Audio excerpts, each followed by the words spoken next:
स्वामी साजिला शैतान स्त्री को टांगिया हाणी हत्या कला स्वामी। बलांगीर देवगां अंतरला गांव घटी निर्मम हत्याकांड। मृत महिला ना अमूल्या विश्वाल।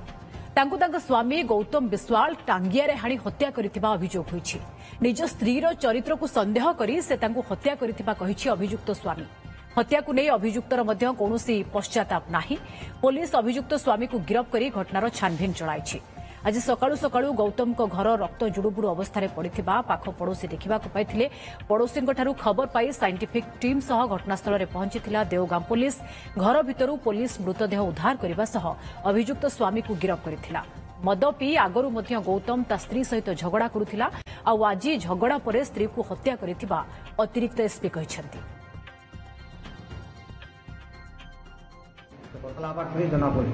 फोन से कथा होता देखिए कहलु कथा नहीं बोल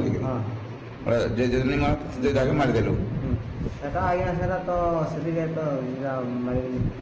मत पानी पूछे बोलते मजे देखा आर से दिन साइलेंस थी सडन शुई देला सकाल 4 बजे आड़े मारिदे टंगिया आर आम फोन फान कले अड्डा बेले आम गला बेले पड़ी मुझे 4-5 दिन है मुझे ब्याह कार्ड झील ब्याह करवार कार्ड भी नहीं थी किसी कंप्लेन कथा भी नहीं कही मत आसामी जे आक्यूज हजबैंड अच्छे गौतम विश्वाल से स्त्री अमूल्या विश्वाल को दुर्मम भाव हाणी हत्या कर स्त्री को बुझामरा करे कंटिन्यूअस 10 वर्ष अधिक बाहर 14 वर्ष अधिक आगे बाबद से बहुत खेल बुझामरा करे छुआ भी अच्छा